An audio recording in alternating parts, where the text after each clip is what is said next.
बिस्मिल्लाहिर्रहमानिर्रहीम। अस्सलाम वालेकुम स्टूडेंट्स, आई होप कि आप सब ठीक होंगे और खैरियत से होंगे अपने घरों में। हमने लास्ट लेक्चर में चैप्टर नंबर 1 कंप्लीट किया था, उसकी रिव्यू एक्सरसाइज की थी। मुझे पूरी उम्मीद है कि आप सबको चैप्टर नंबर 1 अच्छे से समझ आया होगा और आपने उसकी प्रैक्टिस भी की होगी। हमने आज अपने नेक्स्ट चैप्टर नंबर 2 स्टार्ट करना है, जिसका नाम है ज़कात, उशर एंड इनहेरिटेंस। ठीक है, ज़कात क्या होती है? ज़कात जो है वो हमारे दीन इस्लाम की एक बहुत ज़्यादा बेसिक बुनियाद है। ठीक है, जिसका मतलब होता है कि वो लोग जो कि साहिब इस्तात नहीं हैं, जो गरीब हैं, जिनको मदद की ज़रूरत है, उनको अपने अमाल, अपने पैसे में से, अपनी जो भी हमारे पास मनी है उसमें से कुछ हिस्सा दिया जाए ताकि उनकी ज़रूरियात पूरी हो सकें। क्योंकि अल्लाह ने अगर हमें इस काबिल बनाया है कि हम बेचारों मददगारों की मदद कर सकें, तो हमें वो हमारे ऊपर फ़र्ज़ होती है ज़कात। ये पाकिस्तान के 5 अरकान में से एक है। ठीक है, तो ज़कात जो है वो साहिब निसाब मुसलमान पर फ़र्ज़ होती है एक गिवन रेट पर। अब साहिब निसाब का मतलब क्या है कि इसका यह मतलब नहीं है कि हर शख्स जो है उसके ऊपर ज़कात वाजिब है।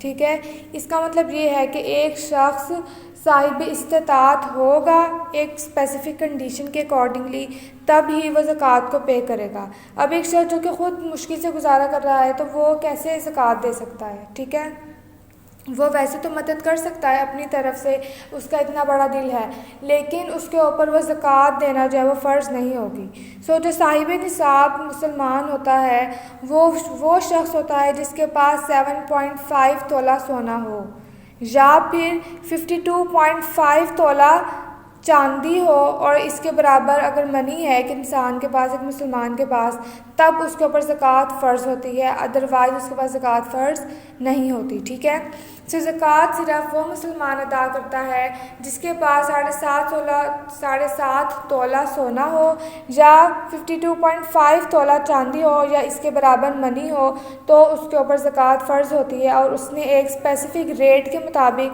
जो भी उसके पास मनी, जो भी उसके पास अमाउंट होती है, उसके ऊपर एक स्पेसिफ़िक रेट पे उसने ज़कात अदा करनी होती है।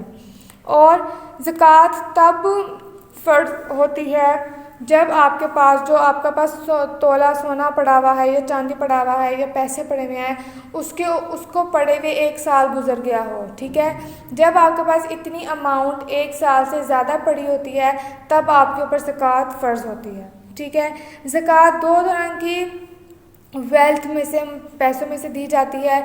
एक होती है वेल्थ एक्सपोज्ड, जो सबको नज़र आ रही होती है, और एक होती है अनएक्सपोज्ड वेल्थ। एक्सपोज्ड वेल्थ में आपके पास एग्रीकल्चरल गुड्स आ जाती हैं कि आपके पास कितने भेड़ हैं, कितने कैमल्स हैं, शीप्स हैं, गॉट्स हैं, आपके अगर बिज़नेस कर रहे हैं तो कितनी इन्वेंट्रीज़ हैं। ये एक्सपोज्ड वेल्थ होती है। ठीक है, और अनएक्सपोज्ड वेल्थ वो है जो आपके पास घरों में पड़ी हुई है, जिसका सबको पता नहीं है, जैसे कि सोना, चांदी, मनी हो गया, या दूसरे एसेट्स हो गए जिनका लोगों को नहीं पता, वो होती है अनएक्सपोज्ड वेल्थ। ठीक है, तो जो ज़कात है वो एक्सपोज्ड और अनएक्सपोज्ड वेल्थ दोनों पे अदा की जाती है एक साहिब निसाब मुसलमान से। ठीक है, ज़कात का जो रेट होता है वो 2.5% होता है। ठीक है, आप 2.5 कह सकते हैं, और अगर आप फ्रैक्शन में लिखना चाहें तो आप इसको 41/40 of the total value of goods और कैश अमाउंट, कि अगर आपके पास 7.5 तोला सोना, या 52 तोला चांदी है, या उसके बराबर मनी है, तो आपको उसके ऊपर 2.5% जो मनी होती है वो आपने ज़कात के लिए लाजमी निकालनी होती है। ठीक है, तो अगर आप इधर एग्जांपल देखें तो उन्होंने कहा कि कैलकुलेट द अमाउंट ऑफ ज़कात on an amount of ₹5 lakh. ठीक है, कि आपके पास ये अमाउंट दी गई है, आपने इसके ऊपर अब वो अमाउंट निकालनी है जो कि ज़कात की बनती है अदा करने के लिए। ठीक है, सो अमाउंट आपके पास है ₹5 लाख। ठीक है, रेट ऑफ ज़कात क्या है? 2.5%, और ये रेट आपका हमेशा सेम रहता है। ठीक है, ज़कात का रेट हमेशा 2.5 रहता है। सो रेट ऑफ ज़कात 2.5 है, हमने 2.5 को सिंप्लीफाई कर लिया कि 2.5% की जगह 1/100 आ गया, और जब हमने 2.5 का पॉइंट ख़त्म किया तो 25/100, सो 100 इंटू 1000 10,000, सो 25/10,000 आ गया हमारे पास। ठीक है, अब हमने क्या करना है, अमाउंट ऑफ ज़कात कैलकुलेट करनी है। किसके ऊपर कैलकुलेट करनी है, 5 लाख के ऊपर। सो आपने 5 लाख और 25/1000 से मल्टीप्लाई कर देना है। सो आपके पास ₹12,500 जो है वो अमाउंट है जो कि आपने ज़कात के लिए निकालनी है, और वो लोग जो कि नीडी हैं, जो पुअर हैं, उनको देनी है। ठीक है, आई होप कि आपको ये इसका कॉन्सेप्ट समझ आया होगा। अब हम अपनी एक्सरसाइज की तरफ बढ़ते हैं और उसको सॉल्व करते हैं। सो क्वेश्चन नंबर 1 है 2.5 का, कैलकुलेट ज़कात ऑन गोल्ड, कि आपने गोल्ड के ऊपर ज़कात कैलकुलेट करनी है जिस गोल्ड की अमाउंट जो है वो इतनी बनती है। ठीक है, और क्वेश्चन नंबर 2 भी बिल्कुल सेम है कि आपने ज़कात कैलकुलेट करनी है सिल्वर पे जिसकी अमाउंट इतनी बनती है। सो हम इसका क्वेश्चन नंबर 1 अभी करेंगे, क्वेश्चन नंबर 2 आपने खुद करना है। ठीक है, सो हमारे पास जो अमाउंट है वो कितनी है, हम पहले लिख लेंगे अमाउंट ऑफ गोल्ड, कि जो हमारे पास गोल्ड पड़ा हुआ है उसकी कितनी अमाउंट है, तो वो हमारे पास है ₹11,10,000। ठीक है, रेट ऑफ ज़कात हम सबको पता है कि कितना है, ये हमेशा सेम रहेगा। रेट ऑफ ज़कात इज़ इक्वल्स टू 2.5%। तो अगर आप 2.5% को सिंप्लीफाई कर लें तो क्या होगा, परसेंट होता है 1/100, और 2.5 का जब हम पॉइंट ख़त्म करेंगे तो आ जाएगा 10 × 1/100, और हम लिख सकते हैं 25/1000। ठीक है, अब हमने क्या करना है, अमाउंट ऑफ ज़कात कैलकुलेट करनी है। सो अमाउंट ऑफ ज़कात इज़ इक्वल्स टू क्या होगी, 25/1000 मल्टीप्लाई बाय 11,10,000। ठीक है, तो ये 3 ज़ीरोज़ इन 3 ज़ीरो से कैंसिल हो गए, तो जब आप इनको मल्टीप्लाई करेंगे तो आपके पास आंसर आ जाएगा 27,750 रुपीज़। सो आपकी अमाउंट ऑफ ज़कात इतनी गोल्ड के ऊपर बनती है 27,750 रुपीज़। ठीक है, सो ये क्वेश्चन इतना ही था, बहुत आसान है क्वेश्चन। अब जो आप क्वेश्चन नंबर 2 है वो आप लोगों ने खुद करना है। ठीक है, question number 2, do it yourself. ठीक है, आपने अपनी कॉपीज़ पर ये क्वेश्चन खुद करना है, सेम इसी की तरह है। अब हम अपने नेक्स्ट क्वेश्चन की तरफ बढ़ते हैं। क्वेश्चन नंबर 3 में उन्होंने हमें क्वेश्चन में पूछा है, कैलकुलेट द अमाउंट ऑफ ज़कात ऑन 10 तोला गोल्ड एंड 40 तोला सिल्वर। ठीक है, कि 10 तोला सोना है और 40 तोला सिल्वर है, जिसके ऊपर हमने ज़कात की अमाउंट फाइंड करनी है। If the rate of gold is 40,000 पर तोला, और पर तोला जो गोल्ड का रेट है वो 40,000 है, और सिल्वर का पर तोला रेट है 5,000। तो पहले हम 10 तोला गोल्ड का टोटल रेट निकालेंगे और 40 तोला सिल्वर का पूरा रेट निकालेंगे, और फिर हम उनके ऊपर अमाउंट ऑफ ज़कात फाइंड करेंगे। ठीक है, अब हम नेक्स्ट चलते हैं। सो वेट ऑफ गोल्ड जो है वो 10 तोला है। ठीक है, जो गोल्ड है वो कितना है, 10 तोला है, और पर तोला जो गोल्ड का रेट है वो क्या है, 40,000 है। हमने 10 तोला गोल्ड का रेट निकालना है।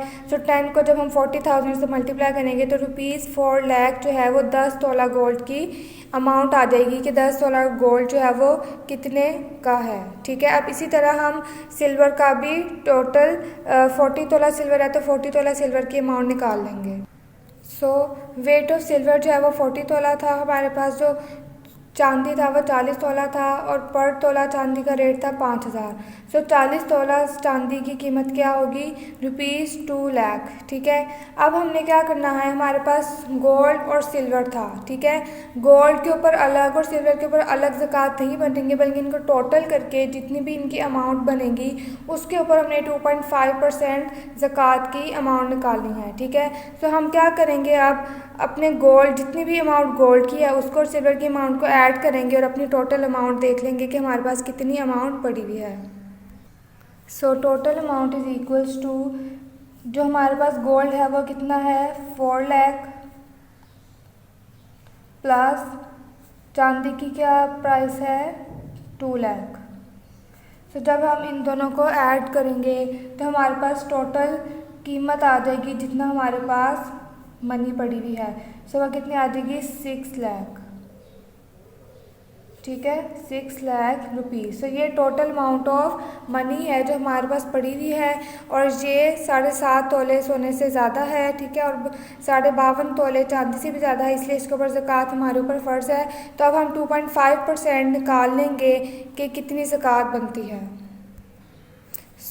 हमने टोटल अमाउंट निकाल लिया। रेट ऑफ ज़कात हमें पता है 2.5% होता है। हमने 2.5 का पॉइंट ख़त्म कर दिया और परसेंट की जगह 1/100 लिख दिया, था 25/1000 हो गया, ठीक है। अब ज़कात की अमाउंट फाइंड करने के लिए जो हमारे पास टोटल मनी है हमने उसको 25/1000 से मल्टीप्लाई कर दिया। हमारे पास अमाउंट ऑफ ज़कात आ जाएगी ₹15,000, ठीक है, कि आपने 6 लाख रुपए के ऊपर साल में 15,000 रुपये ज़कात अदा करनी है।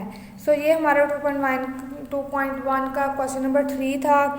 आई होप कि आपको समझ आया होगा। हमें गोल्ड का वेट गिवन था और हमें सिल्वर का वेट गिवन था, हमने उसकी पर तोला कीमत भी गिवन थी। हमने टोटल गोल्ड और टोटल सिल्वर की अमाउंट फाइंड करके अपने पास देख लिया कि टोटल कितनी अमाउंट हमारे पास पड़ी हुई है, ठीक है। वह 6 लाख थी। 6 लाख के ऊपर हमने 2.5% रेट लगाकर ज़कात की अमाउंट फाइंड कर ली। क्वेश्चन नंबर 4 भी बिल्कुल इसी की तरह है। उसमें हमें गोल्ड की अमाउंट दी गई है, अब गोल्ड का हमें वेट नहीं दिया गया, तो इसलिए गोल्ड का हमें वेट अमाउंट निकालने की ज़रूरत नहीं है। और हमें कैश भी दिया गया है कि जितना कैश हमारे पास पड़ा हुआ है अलग से। हमें सिल्वर का वेट दिया गया है कि 50 तोला हमारे पास चांदी पड़ा हुआ है और पर तोला उसकी जो रेट है वो 5000 है। तो हम क्या करेंगे, चांदी की अमाउंट निकाल लेंगे, और जब चांदी की अमाउंट आएगी, जैसे हमने क्वेश्चन नंबर 3 में चांदी की अमाउंट निकाली थी, 5000 को मल्टीप्लाई किया था 40 तोला से, इधर हम 50 तोला को 5000 से जब मल्टीप्लाई करेंगे तो हमारे पास सिल्वर की अमाउंट आ जाएगी। हम फिर क्या करेंगे, हमारे पास जो भी गोल्ड की अमाउंट है उसको, जो कैश अमाउंट है उसको, और सिल्वर की अमाउंट को ऐड करके जो वैल्यू आएगी उस अमाउंट के ऊपर हम ज़कात की वैल्यू, जो भी ज़कात की अमाउंट होगी उसको फाइंड कर लेंगे। ये क्वेश्चन हम नेक्स्ट लेक्चर में करेंगे इंशाल्लाह। आपने क्वेश्चन नंबर 1, 2 और 3 की प्रैक्टिस करनी है, और अगर हो सके क्वेश्चन नंबर 4 भी बिल्कुल इन्हीं की तरह है, वो भी आप ट्राई कीजिएगा। नहीं तो हम नेक्स्ट लेक्चर में इंशाल्लाह इसको ज़रूर करेंगे। आप सब अपना ख्याल रखिएगा। अल्लाह हाफ़िज़।